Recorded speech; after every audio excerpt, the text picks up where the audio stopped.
There was high drama at the White House. Recently, someone found white powder inside the home of the President of the United States, and there was panic. What was this white powder? Was it some nerve agent? Was it a chemical weapon? Was there some secret assassination plot? Had America's national security been compromised? It also did not help that the white powder was found in the west wing of the White House, and that is the area where the president works and lives. A mysterious substance in this part of the White House means Mayday. A security alert was sent out. The DC Fire Department responded. It ordered immediate evacuation. The staff was asked to vacate the compound. The Secret Service closed down the White House. And all of this happened on war footing. And guess what happened next? The white powder turned out to be cocaine. I suppose that is the second last thing you would expect to find in a White House, whose president is closer to 80 years old. Basically, someone had sneaked drugs into the White House. Who could it be? Some very interesting stories sprung up immediately. Hunter Biden, the president's son and also a bit famous for snorting drugs, was not in the White House when the cocaine was discovered. Neither were the president and the first lady. Where were they? They were at Camp David. Plausible deniability? You join the dots. The Secret Service is now focusing on how cocaine was sneaked into the White House. But tell me one thing, and this question is especially for those of you watching us from the United States. Are you really surprised that someone took cocaine into the White House? Because we are not. Anyone who is in touch with America's reality should not be either. Why? Because the United States of America is suffering from a serious drug problem. Let me tell you what I saw when I was in the United States for the Gravitas US edition. So we were shooting in New York during the first leg of our coverage, and almost every time we stopped at a red light or while walking, we couldn't help but notice the stench of narcotics.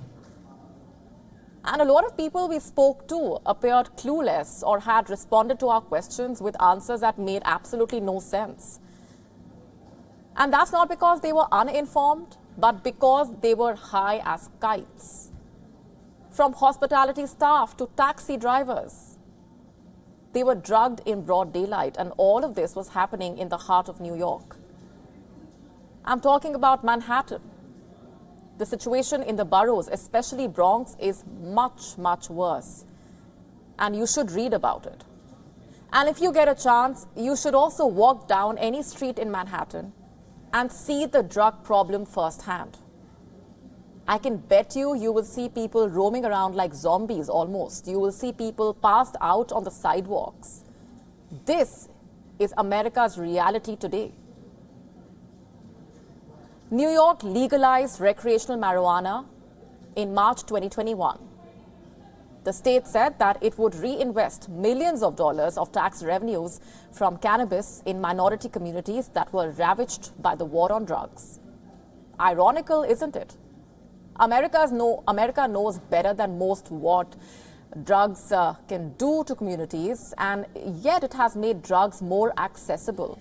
It is allowing more communities to slip into the daze, and somehow America is justifying all of this from a moral high ground.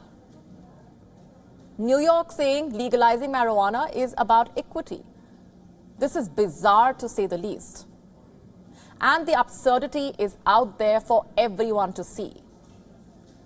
Today, New Yorkers can smoke marijuana in public. Wherever smoking tobacco is allowed, smoking pot is allowed as well. Sidewalks have turned into rave parties. And let me remind you, this is limited to New York. Recreational marijuana has been legalized in a whole host of states, so it's not limited to New York. Colorado, Washington, Alaska, Oregon, California, Massachusetts, Nevada, Michigan, Vermont, Illinois, Arizona, Montana, New Jersey, Virginia, New Mexico, Connecticut, Rhode Island, Maryland, Missouri, Delaware, Minnesota. Yes, it is a long list.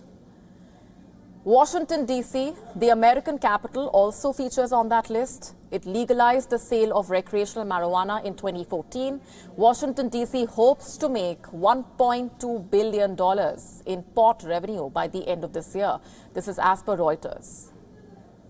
So if you are living in D.C. and you are 21 years of age or older, you can openly buy drugs. You can consume drugs in your personal space. Sure, the White House is not your personal space unless you are the US president. And cocaine is not the same as marijuana. But you see, that is the thing about relaxing drug use. It starts with a seemingly unharmful drug, but soon there is no limit. Boundaries are stretched, recreational drugs become hard drugs, and before you know it, lives are at risk. The West Wing, where the cocaine was found, has the cabinet room, the press area. There are offices there. Hundreds of people work in this part of the White House. So it should not be surprising that one of them managed to sneak in drugs. It's a sign of desperation. It's a sign of addiction.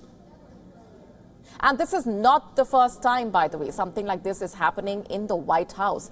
Some of you may have heard of an American singer who goes by the name Snoop Dogg.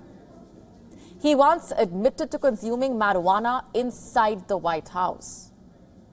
Another singer, Willie Nelson, told the whole world in his autobiography that he smoked marijuana inside the White House. This was when the singer was invited to spend the night in the White House by the former president, Jimmy Carter. The president's son, James Carter, joined Nelson in smoking the marijuana. Reports say there have also been incidents where entertainers have consumed cocaine inside the White House. So this is by no means a first. The White House and America in general has a long history with drugs. But what this incident is a wake-up call for America. It is time for the country to wake up, smell the coffee, and look around. Have a look at the people who are going through life like zombies. Have a look at the impact of drugs on the crime rate. Look at the addiction and the desperation that is now forcing people to carry cocaine into the most secure place in America. The white powder may not have been Novichok, but it is just as deadly for America's present and future. This too is a war, just that it is not a foreign country attacking America, but America killing itself with drugs. The United States of America has a serious drug problem, and it's high time it sought help. WION now available in your country. Download the app now. Get all the updates on the move.